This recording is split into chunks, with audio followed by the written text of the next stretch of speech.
අයිබෝවන් ඔයාලා සියලු දෙනාම ඉතාලයෙන් පිළිගන්නවා අද සුදර්ශනී සොයින් ඇකඩමි YouTube channel එකට. ඔන්න අදත් මම ඔයාලට ගෙනාවා ලස්සන බ්ලවුස් පැටර්න් එක. ඉතින් මේ බ්ලවුස් පැටර්න් එක ඉතාමත්ම සරලයි.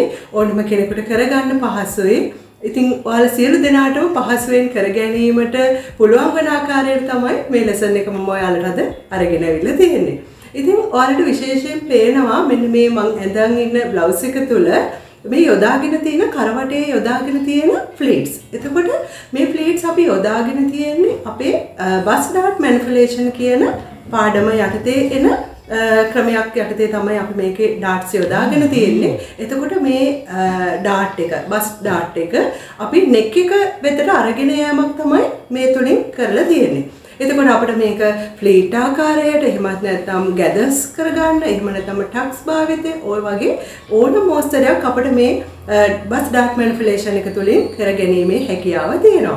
ඉතින් අද මම මේ කරන ලෙසන් එක තුල කරලා තියෙන්නේ මගේ බස් එක තුලට එන ඩාට් එක මම නෙක් එක තුලට අරගෙන තියෙනවා. ඒක මම ෆ්ලීට් එකක් ආකාරයට ලස්සනට බ්ලවුස් එකට අපේ පැටර්න් එකක් විදියට අරගෙන තියෙනවා. ඉතින් මේ බ්ලවුස් එක ඕනම කෙනෙකුට අඳින්න පුළුවන්. ඕනම වයසක කෙනෙකුට මේක ගැලපෙනවා. ඒ වගේම තමයි ඊටමත් පහසෙන් මසා ගන්නත් පුළුවන්. ඉතින් ඔයාලට මේ සඳහා අපිට යොදා ගන්න පුළුවන් මැටීරියල්ස් වර්ග කිව්වොත් ඔයාලට ලිනන් භාවිතා කරන්න පුළුවන්. ඒ වගේම විස්කෝස්, ජෝර්ජට් ඒ වගේ ඕනම මැටීරියල් එකක් යොදා ගන්න පුළුවන්.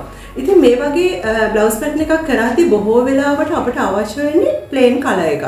එතකොට අපි printed material එක කරොත් අපි මේ කරලා තියෙන pattern එක හොඳින් පේන්නේ නැතුව යනවා. ඉතින් ඒ නිසා ගොඩාක්ම මම කියනවා ඔයාලට මේ වගේ blouses කරද්දී මේ වගේ plain colors යොදා ගන්න කියලා. ඉතින් ගොඩාක්ම ජෝර්ජට් වගේ ඒ වගේම silk materials වලින් තවත් ලස්සනක් මේ blouse එකට ගෙන දීලා තියෙනවා. ඉතින් මම අද යොදාගෙන තියෙන්නේ linen කියන material එක. ඉතින් ඔයාලට පුළුවන් මේක viscose රෙදි වලින් ඒ වගේ ජෝර්ජට් silk materials යොදා ගන්න.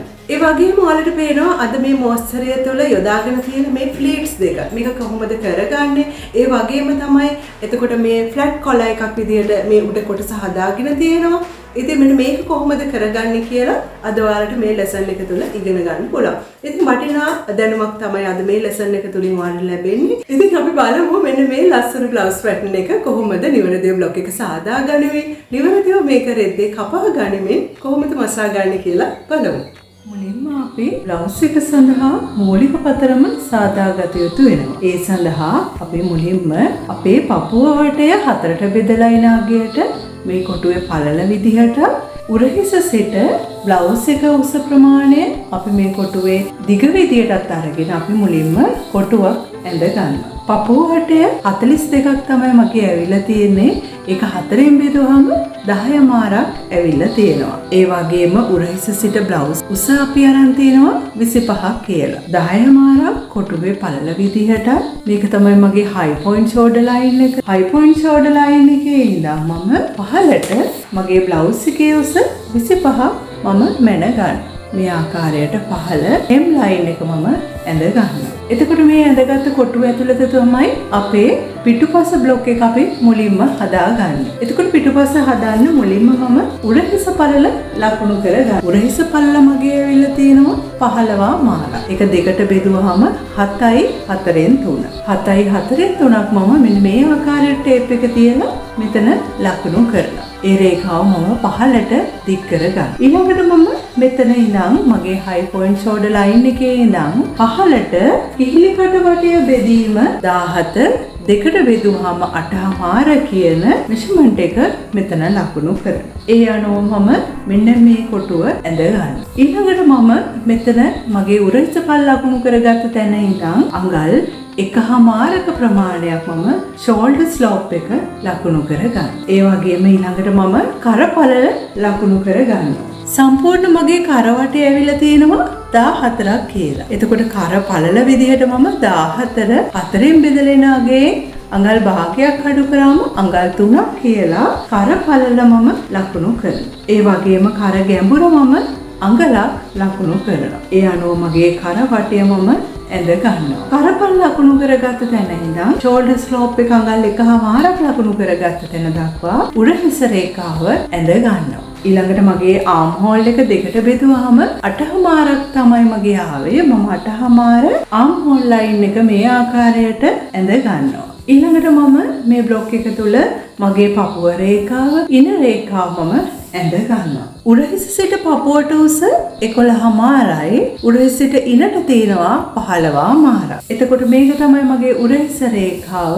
මම උරහිස රේඛාවේ ඉඳන් 11හමාරක් මම ලකුණු කරනවා. මම මේක පපුව රේඛාව කියලා ලකුණු කරගන්නවා. එතන සිට 15හමාරක් මගේ ඉන රේඛාව කියලා මම ලකුණු කරගන්නවා. ඊළඟට මම මේ වේස්ට් එකේ මගේ වේස්ට් ඩාට් එකක් ඇඳ ගන්න අවශ්‍යයි. ඩාට් අතර පරතරය 7හමාරක් ඇවිල්ලා තියෙනවා. ඒක දෙකට බෙදුවහම 3යි 4න් 3ක්.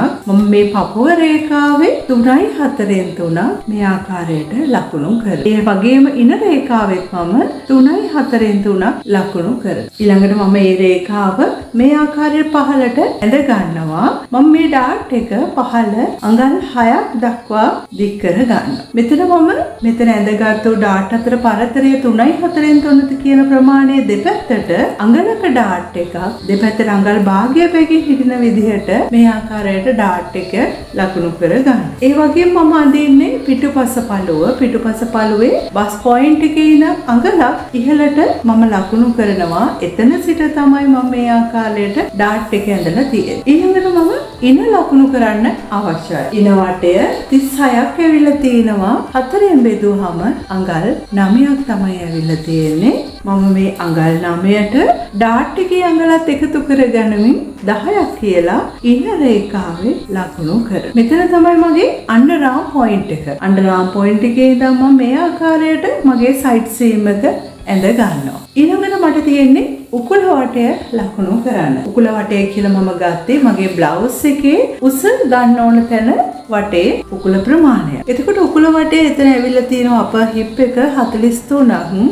4ෙන් බෙදුවම 10යි 4න් 3ක් මම මෙන්න මේ ආකාරයට 10යි 4න් 3 මම මෙතනින් තියලා මේ හෙම් ලයින් එකේ ලකුණු කරා. ඊළඟට ඉනේ සිට කුඩා කව් ෂේප් එකක් දීලා මම මේ ආකාරයට මගේ සයිඩ් සීම් එක පහළ දක්වා දික් කරගන්නවා. ඒ වගේම තමයි ඉදිරිපස මම අංශයේ ඩාට් එකක් අඳිනවා. ඒ ඩාට් එක ඇඳලා ඒක මැහුවට පස්සේ මගේ සයිඩ් සීම් එකෙන් ප්‍රමාණය අඩු වෙලා යනවා. ඒ අඩුවන ප්‍රමාණය මම පිටුපස පළුවෙනුත් අඩු කරනවා.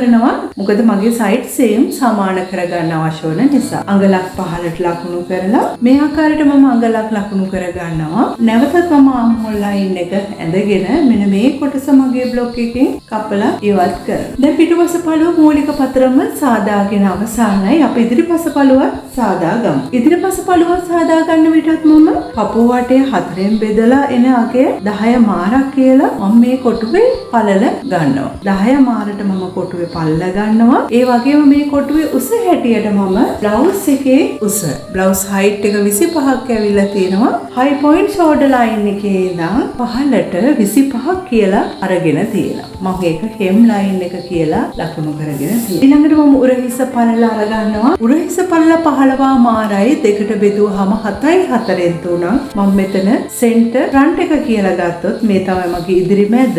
සෙන්ටර් ෆ්‍රන්ට් එකේ ඉඳන් 7යි 4න් 3ට මගේ උරහිස ලකුණු කරනවා. ඒ ලකුණු කරලා ඒ රේඛාව මම පහළට දික් කරනවා. මෙතන ඉඳලා මම ආම් හෝල් එක 17ක් ඇවිල්ලා තියෙනවා. දෙකට බෙදුවම 8හමාරක් මම මේක තමයි මගේ හයි පොයින්ට් ෂෝල්ඩර් ලයින් එක. හයි පොයින්ට් ෂෝල්ඩර් ලයින් එකේ ඉඳන් මම 8හමාරක් පහළට ලකුණු කරනවා. එතන ඉඳන් මම මේ රේඛාව අඳිනවා. මේ රේඛාව එකට හමු වෙන මේ කොටුව ඇඳ ගන්න. ඊළඟට ෂෝල්ඩර් පළල ලකුණු කරගත්තු රේඛාවේ මම පහළට අඟල් 1හමාරක් ලකුණු කරනවා. ඒක මම ෂෝල්ඩර් ස්ලෝප් එක හැටියට ගන්නවා. ඒ වගේම කරපළල මම හොයාගත්තා අඟල් 3ක් කියලා ඇවිල්ලා තියෙනවා. 14 4ෙන් බෙදලා අඟල් භාගයක් අඩු වුණාම අඟල් 3ක් ඇවිල්ලා තියෙනවා. 14 කිව්වේ මගේ කර වටය ප්‍රමාණය. අඟල් 3ක් කරපල් ලකුණු කරලා ඒ ලකුණු කරගත්ත තැන ඉඳන් ෂෝල්ඩර් ස්ලෝප් එක ලකුණු කරගත්ත තැන දක්වා උරහිස රේඛාව ඇඳ ගන්නවා. එතන සිට අන්ඩර් ආම් ලයින් එකේ හරි මැද මම සොයලා ගන්නවා. යාක ටේප් එක මම තියලා දෙකට බෙදලා හරි මැද ලකුණු කර ගන්නවා. එතන ඉඳන් ඇතුළට අඟල් භාගයක් ලකුණු කර ගන්නවා. ඒ හරහා යන විදියට මම රේඛාවක් ඇඳ ගන්නවා. ඒ රේඛාව දිගේ මගේ ආම් හෝල් එක දෙකට බෙදුවාම 8.5 මම මේ විදියට ටේප් එකකින් අරගෙන මේ ආකාරයට හැඩය අඳිනවා. ඔයාලට පේනවා මෙන්න මේ රේඛාව තුල මෙතනට දක්වා විතරයි මගේ ආම් හෝල් එක ඇඳ ගන්න පුළුවන් 8.5 මේ කොටස වැඩි වෙනවා. මම මෙතනට දක්වා ඇඳලා නතර කරනවා. ඊළඟට මම පපුව රේඛාව ඉර රේඛාව ඇඳ ගන්න අවශ්‍යයි. උරහිස සිට පපුවට 11.5 උරහිස සිට ඉනට 15.5 මම මෙෂර් කරාම ආවිල්ලා තියෙනවා. ඒ අනුව උරහිස මුදුන මේ රේඛාවේ ඉඳලා 11.5ක් මම පපුවට සහ ඒ වගේම 15.5ක් ඉන දක්වා ලකුණු කරගෙන මේ රේඛා දෙක ඇඳ ගන්නවා. ඊළඟට මම වේස්ට් ඩාට් එක අඳින්න අවශ්‍යයි. ඔයාලට මම ගොඩ ඩාට් අතර පරතරය මගේ ඇවිල්ලා තියෙනවා. බස් ප්‍රොමිනන්ස් එක 7.5 දෙකට බෙදුවම 3.4 3.4 මම සෙන්ටර් ෆ්‍රන්ට් එකේ ඉඳන් ඉදිරියට ලකුණු කරනවා. ඒ වගේම වේස් ලයින් එකෙත් මම 3.4 ලකුණු කරගෙන මේ මැද රේඛාව ඇඳ ගන්නවා. එතකොට ඉනේ සිට අඟල් 6.5 තමයි මම ඩාට් එකේ පහළට දිග ගන්න අඟල් 6කට. ඒ වගේම ඩාට් අතර පරතරය ලකුණු කරගත්ත තැන දෙපැත්තට අඟල් භාගය බැගින් අඟලක ඩාට් එකක් ලකුණු කරනවා. ඒ වගේම මේක ෆ්‍රන්ට් එක මම ඔයාලට කියලා තියෙනවා මීටත් පෙර බස් ලයින් එකේ ඉඳන් අඟලක් පහලින් තමයි මම ඩාට් එක ඇඳ ගන්න. එතන ඉඳලා මම මේ ආකාරයට ඩාට් එක ඇඳ ගන්න. ඒ වගේම ඉදිරිපස්සට මම සයිඩ් සීම් එකේ අපි ඩාට් එකක් අදිනවා. ඒ ඩාට් අතර පරතරය අඟල් 1.5ක් තමයි මේ ආකාරයට ඈඩ් කරලා තියෙන්නේ. එතන ඉඳලා මේ සයිඩ් සීම් එක මම ඇඳ ගන්නවා. සයිඩ් සීම් එක අඳින්නට කලින් මම ඉන ලකුණු කරගන්න අවශ්‍යයි. ඉන වටය 36ක් ඇවිල්ලා තියෙනවා.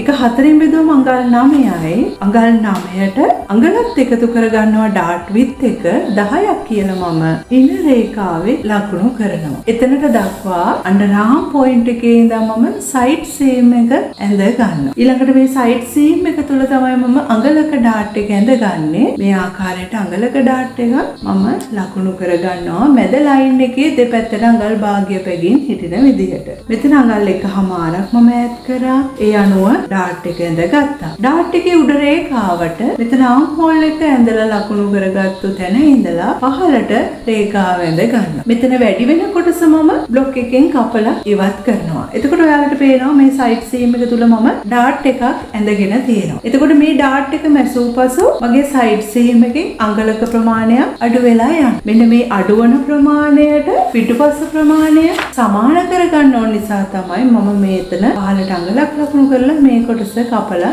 ඉවත් කරේ. අපර් හිප් එක ඇවිල්ලා තිනවා 43ක්. 4න් බෙදුවාම 10යි 4න් 3ක්. හෙම් ලයින් එකේ මම 10යි 4න් 3ක් ලකුණු කරනවා. ඉනේ සිට පහළ හෙම් ලයින් එක දක්වා උඩම කව් ෂේප් එකක් මෙතන දීලා මම සයිඩ් සීම් එක ඇඳ ගන්නවා. ඒ වගේම මේකේ මම කර ඇඳ ගන්න අවශ්‍යයි. දැන් කර පළල අපි අඟල් 3ක් කියලා ගත්තා.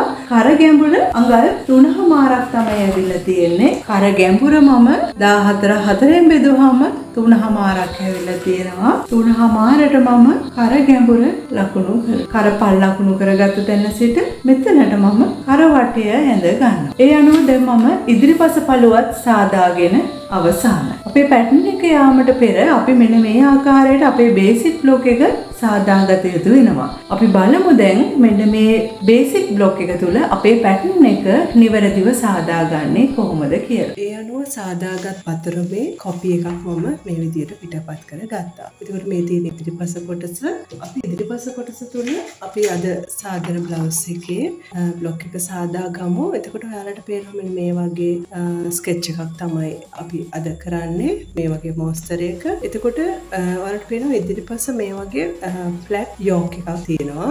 ඒ වගේම ඉදිරිපස මේ විදිහට සීම් එකක් තියෙනවා. එතනින් කුඩා ඕපන් එකක් තියෙනවා. ඒ වගේම මේ වගේ පටි දෙක තියෙනවා. මේක තමයි මගේ බේසික් නෙක් ලයින් එක. එතකොට බේසික් නෙක් ලයින් එකේ සිට අඟල් 1.5ක ප්‍රමාණය මේ ආකාරයට ලකුණු කර ගන්නවා. වටේටම ලකුණු කරගෙන යනවා. ඒ වගේම බේසික් බ්ලොක් එක මම පිටපත් කරගනිද්දී අඟල් 2.5ක ප්‍රමාණයක් ඉඩ තියලා තමයි බ්ලොක් එක පිටපත් කරගත්තේ. මේ සලකුණු මම යා කරමින් තනියරක් බවට පත් කරගන්නවා.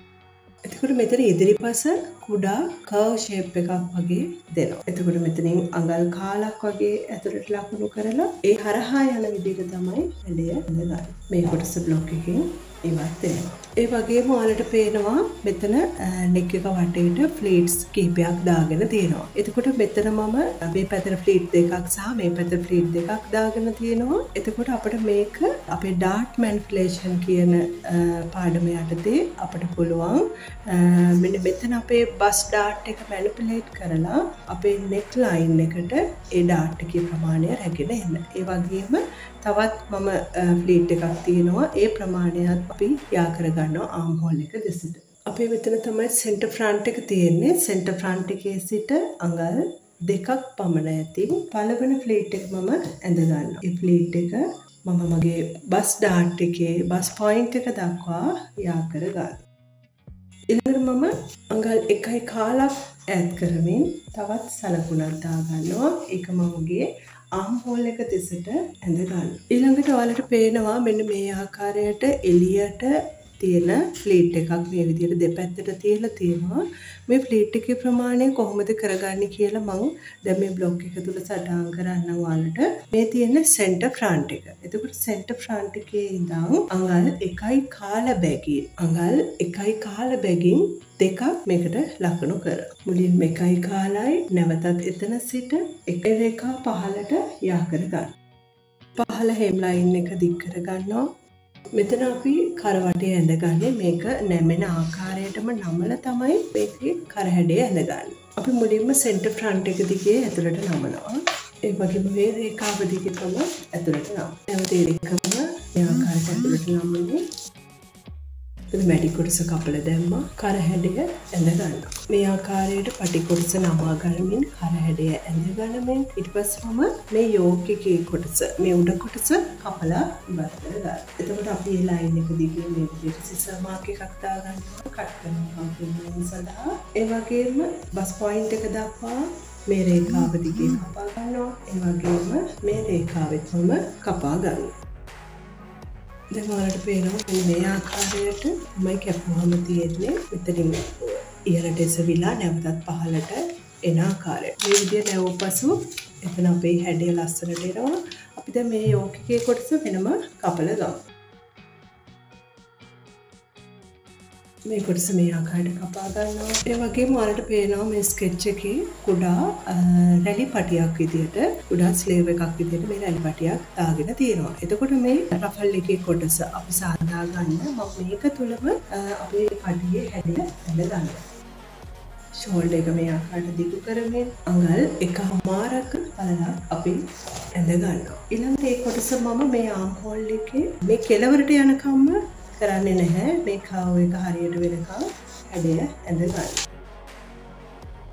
මේ කොටසත් මම කපලා වෙන් කර ගන්නවා. එතකොට ආම් හෝල් එකේ කෙළවරටම අපි මේ හැඩය ඇඳලා නැහැ.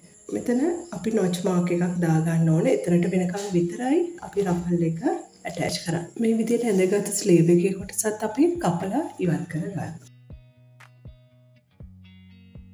එතකොට මේකේ ෆ්‍රන්ට් එක කියලා අපි මාක් එකක් දා ගන්නවා. ඊළඟට අපි මේ ස්ලෑෂ් ලයින් එක දිගේ කට් කර ගන්නවා.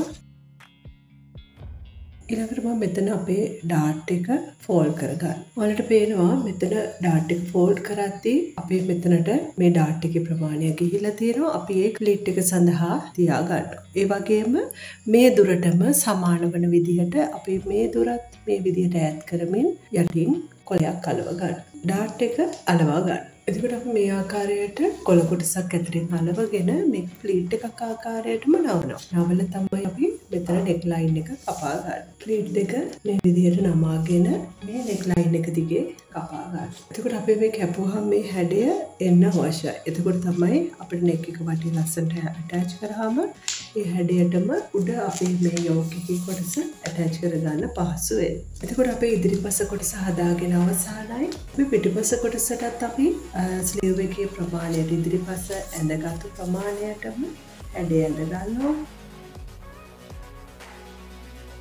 මේක බෑක් එක කියලා සඳහන් කරනවා. එතකොට අපි පිටුපස්ස කර අපි මේ ගානටම ගන්නවා. වැඩියෙන් මෙතනින් කට් කරන්නේ නැහැ. පිටුපස්සට යෝක් එක ගන්නෙ නැහැ. අපි මේ ඇතුළට බයස් පටියක් නවලා ඇටච් කර ගන්නවා. පිටුපස්ස අඟල් භාගයක් විතර වගේ අපි පහළට කපා ගන්නවා.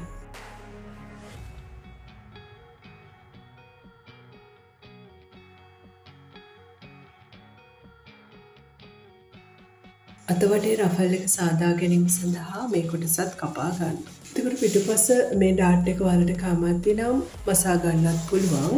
නැත්නම් මසන්න නැතුව අපේ ඇඳුමේ ලූස් එක සඳහා තබා ගන්න පුළුවන්. එතකොට මේ අපේ ඉදිරිපස්ස මේ ඩාට් එක අපි මසන්නේ නැහැ. ඊළඟට අපේ රෆල් එකේ කොටස සාදා ගන්න මේ කොටස් දෙකකට තබා ගනිමින් මැදින් අලවා ගන්න. අපි මේ රෆල් එකේ කොටස මේ විදිහට කොටස් කිහිපයකට කපා වෙන් කර ගන්න. ඒ සෑම කොටසකින්ම කපා වෙන් කර ගන්න. ඒ සියලුම කොටස් මේ ආකාරයට කපමින් ඈඩ් කරමින් හලව ගන්නවා. අඟල් භාගයකින් ස්පේස් එකක් තබා ගන්නමින් තමයි අලවගෙන තියෙන්නේ. මේක වටේ හැඩය ඇඳ ගන්නවා.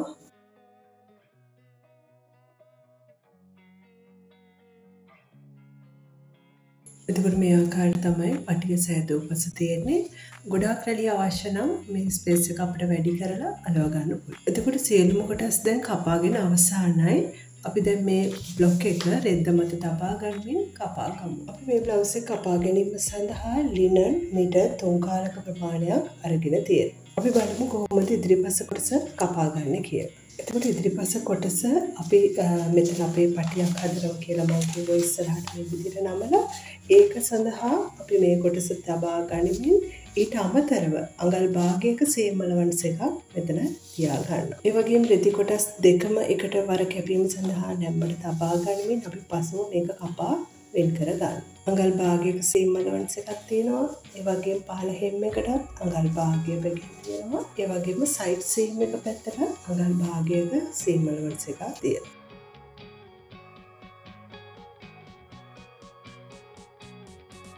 නැම්මින් අපි කපා වෙන් කර ගන්න. එතකොට අපි මේ හැම නැම්මකින්ම කට් එකක් දාගන්න. ඒ වගේම මේ ප්ලේට් එක නැවෙන තැනත් අපි කට් එකක් දාගන්නවා. පහළ කට් කරගන්නවා. එතකොට අපි මේ ඉදිරි මැද මෙතන මෙහෙම වාසිය කොටස අපි ඕලොක් කරගෙන මේ නැම්මක් දිගේ ළමා ගන්න. මේ විදිහට නෝමෙන් තමයි ප්ලේට් එක හදාගන්නේ. අපිට මේ වගේ කන පිට පැත්තෙන් එළියට එන වගේ මේ වගේ මොස්තරයක් කපද්දී මැටීරියල් එක දෙපැත්තම එකම විදිහ.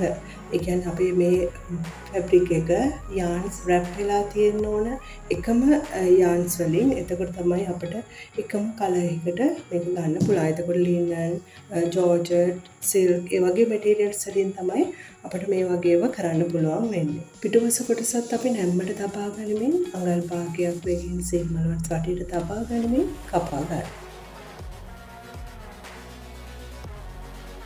ඩාට්ස් වල ප්‍රමාණය මගේ ඇඟිලි ලූස් එකක් විදිහට තබා ගන්නවා. අවශ්‍ය නම් ඔයාලට වහ ගන්නත් පුළුවන්. වටේට අඟල් භාගයකින් සීම වලට තබා ගනිමින් කපා ගන්න.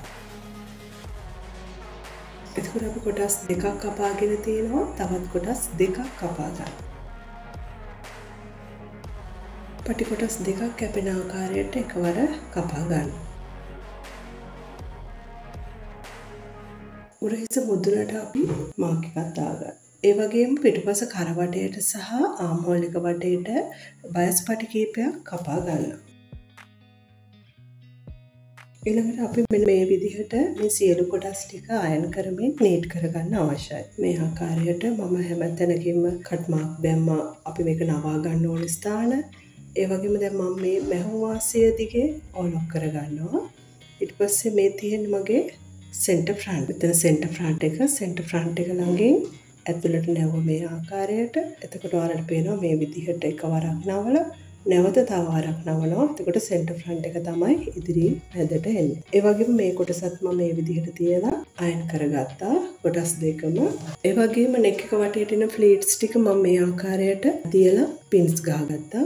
ඒ වගේම මේ ආකාරයට කොළ එකේ කොටසේ අපේ මේ ඇඟ කොටස වටේට ඇටච් වෙන කොටස මේ විදිහට ඇතුළට කරලා නවලා අයන් කරගන්න. ඔයාලට මේක අයන් කරගන්න අපහසු වෙනම් පුළුවන් ටෝන්ස් අලවන ග්ලූ එකකින් මේක වටේට තියලා අලව ගන්න. එතකොට මේ විදිහට නීට් එකට ගන්න පුළුවන්. ඒ වගේම මේ විදිහට මේ පැත්තත් අලව ගත්තා. ඒ වගේම පහළ කොටසේ සීම ලවන්ස් එක එළියට මේ විදිහට තියෙන්න අවශ්‍යයි. මේ මොන ඉදිරිපස කොටස් දෙක එකට ඇටච් කරගන්න ඕනේ. ඔයාලට පේනවා මෙන්න මේ ආකාරයට මම ඔලොක් කරගෙන තියෙන ඇතුලේ ප්‍රමාණය සීමලවන්ස් එක. එතනින් මේ කොටස මේ පැත්තට නැවෙනවා. එතකොට එළිය පැත්තට තමයි මේ කොටස නැවිලා තියෙන්නේ. ඒ වගේම අනිත් පැත්තේ කොටසත් මේ ආකාරයට නැවිලා තියෙනවා. එතකොට මේ කොටස් දෙක තමයි එකට ඇටච් වෙන්න ඕනේ. එතකොට මේ දෙන්න හරියටම සෙන්ටර් ෆ්‍රන්ට් එක කොටස් දෙක එකට මේ විදිහට තියලා මේ පටි දෙක මම මුස්සගෙන ඉතින් මම අඟල් 4ක වගේ ප්‍රමාණයක් අරිනවා. තැරලා එතන සිට මම මසාගෙන යනවා පහළට. අපිට අවශ්‍ය නම් පහළිනුත් මෙතන කොටස අතරින්න පුළුවන්. මේ වගේ අඟල් 5මාරක වගේ ප්‍රමාණයක් තියලා නතර කරන්න පුළුවන්. එතකොට මේ විදිහට මැසුව පස්සේ අපිට මේ කොටස මේ ආකාරයට හරව ගන්නවා. මෙතන අපිට හොඳින් අයන් කරගන්න පුළුවන්. ඒ වගේම පහළ අවශ්‍ය නම් විතරක් ඔයාලට මේ විදිහට ඕපන් කරලා තියන්නත් පුළුවන්.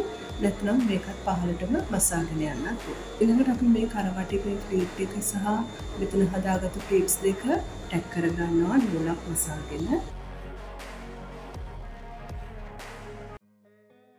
මේ විදිහට අපි ඉදිරිපස ඕපන් එක සහ රැලි වටේ මසා ගන්න. ඊළඟට මම මේ උඩ යෝක් කොටස එහෙම නැත්නම් අපේ ෆ්ලැට් කොලර් එක මසා ගන්නවා. මේකේ උඩ වටේ මම මුලින්ම මහ ගන්නවා මෙතනට දාන්න.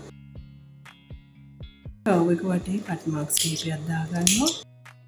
අනෙක් පැත්ත මේ ආකාරයට හරව ගන්නවා. මේ විදිහට හැරවපසු තියෙන්න අවශ්‍යයි. අනෙක් පැත්තත් අපි ඒක ආකාරයටම හරවා ගන්නවා. දෙපැත්තම කොටස් දෙක සාදාගෙන අවසන්. දැන් අපි මේ උඩ ෆ්ලැට් කොලර් එක වටේට අපි මේ කොටස ඇටච් වෙන්න අවශ්‍යයි. මුලින්ම අපි මේ කොටසේ යට කොටස මේක යටින් තියාගෙන මේ තියෙන අපි හොඳ පැත්ත යටින් තබාගෙන වටේට මසාගෙන එනවා.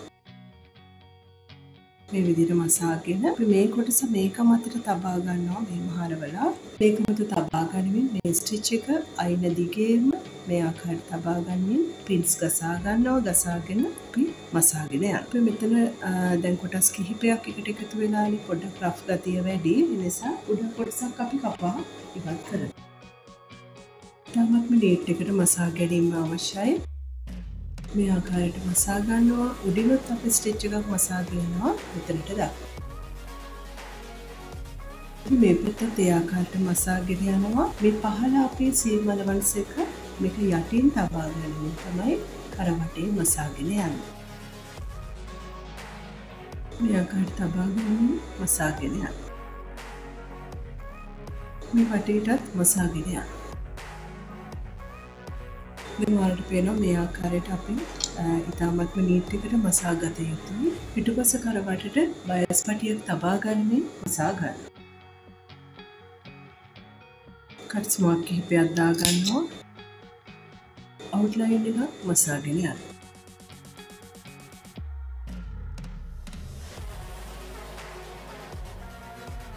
සිහින්ම මසා ගන්න. අපි ෂෝල්ඩර් එක මත මේ ෂෝල්ඩර් එක එකට තබාගෙන මසා ගනිමින් ඕලොක් කරගන්න. මේ ආකාරයට උඩින්ස අපි ඕලොක් කරගන්නවා. ඕලොක් කරගන්නේ පිටපසට තබා ගන්න මේ කොටස ඉතින් අපි ටැග් කරගන්න. මේ ආකාරයට පුරා ප්‍රමාණයක් තමයි ටැග් කරගන්නේ. මේක අර එළියට එන එක පළක් ගන්නයි විතරයි. එතකොට පිටුපස මේ ආකාරයට ඒ වගේම ඉදිරිපස මේ ආකාරයට දිස්සෙනවා. දැන් අපිට ඉතුරුලා තියෙන්නේ රෆල් එක ඇටච් කරගන්න මේ ස්ලීව් එක වටේ. එතකොට අපි ෆ්‍රන්ට් එක පැත්තට එන කොටස් දෙකට මම සරකුණක් දා ගන්නවා. අටින් එකට වාටිය සිහින්ම මසා ගන්නවා. එහෙම නැත්නම් අපිට මේකට අටින් එක හෙම් පුට් එක පාවිච්චි කරමින් මෙතන හෙම් එක මසා ගන්නත් පුළුවන්. ඒ වගේම මේ වටේට අපි නූලක් මසාගෙන යනවා රැලි කර ගැනීම සඳහා. ලොකු රැලි ප්‍රමාණයක් තියලා නැහැ. මේ ආකාරයට පොඩා රැලි ප්‍රමාණයක් රැලි කර ගන්නවා. එතකොට අපි මේ රෆල් එකේ කොටස ඇටච් කර ගන්නයි යන්නේ. මෙතන මම මාක් එකක් දාගත්ත ඉදිරිපසට එන කොටස. ඒ වගේම මම මෙතන මාක් එකක් දාගෙන තියෙනවා අපේ රෆල් එක පහලා නතර කර ගන්න කොටස. එතකොට අපි මේ කෙලවරටම මහන්නේ නැහැ. ඉතින් මම පින් එකක් ගසා ගන්නවා. ඒ වගේම ෂෝල්ඩර් එක මුදුනටත් මම මාක් එකක් දාගෙන තියෙනවා. ඊපස්සේ අපි එතනටත් මේ විදිහට පින් එකක් අඳව ගන්නවා. ඒ වගේම ස්ලීව් එක පිටිපස්සේ තියෙන නතර කරන්න ඕන තැනත් ඒ වගේම රෆල් එක නතර කරන්න ඕන තැනත් පිටිපස්ස මාක් එකක් දාගෙන තියෙනවා. එතනට දක්වා මම පින් එකක් රඳව ගන්න. වැඩි කොටස් තියෙනම් අපිට පුළුවන් ඒ ටික රැලි කරගන්න. මේ ආකාරයට රෆල් එකේ කොටස ආම් හෝල් එක වටේට තබා ගනිමින් බයස් පටිය තබා ගනිමින් වටේට මසාගෙන ආව. කෙළවර දක්වාම මසාගෙන එනවා. ඊට පස්සේ මම ආම් හෝල් එක වටේ කට් මාක්ස් යොදා ගන්න. අඟල් කාලක ප්‍රමාණයට තබා ගනිමින් මේ වටේ සීම් එක කපා ගන්නවා. අටින් එකට අවුට්ලයින් එක මසාගෙන යනවා. ඊට පස්සේ අපි මේ කොටස මේ ආකාරයට නමා ගනිමින් සිහින්ව මසා ගන්න. අම්මුලික වටේට තබා ගනිමින් තමයි මසාගෙන යන්නේ. ගොඩාක් මහතට මහන්නේ නැහැ. අඟල් කාලක වගේ පළල තබා ගනිමින් තමයි මසා ගන්න. එතකොට ඔයාලට පේනවා මැසූපස මේ ආකාරයටයි දිස්වන්නේ. තාමත්ම ලස්සනයි. එතකොට හොඳ ෆිනිෂින් එකක් තියෙනවා. අතුල් පැත්තේ මේ විදිහට අම්හලක වටේට මසාගෙන තියෙන නිසා ෆිනිෂින් එකක් තියෙනවා. ඒ වගේම මේ කොටස අපි උඩට විතරක් එතකොට රැලි එන විදිහට ආම්හෝලක යටට රැලි නැහැ. මේ ස්ලීව් එක ඉතාමත් පහසුයි. එතකොට ස්ලීව්ලස් අඳින්න අකමැති කෙනෙකුට උනත් මේ ආකාරයට දැමීමේ අඳින්න පුළුවන්. අනිත් පැත්තත් මේ ආකාරයටම මසා ගන්න. අපි දෙපැත්තම රෆල් එකේ කොටස් දෙක අටැච් කරලා ඉවරයි. දැන් මට ඉතුරුලා තියෙන්නේ සයිඩ් සීම් එක මසා ගන්න. සයිඩ් සීම් එක අඟල් භාගයට මසාගෙන යන්න. සයිඩ් සීම් එක ඔලොක් කරගත්තා. පහළ හෙම් එක වටේටම ඔලොක් කරගත්තා. මේ ආකාරයට අඟල් භාගයක් නමින් හෙම් එක මසාගෙන යන්න. සීලිම කොටස් මසාගෙන අවසానයි. අපි බලමු දැන් කොහොමද මේක ඇඳහම තියෙන්නේ කියලා.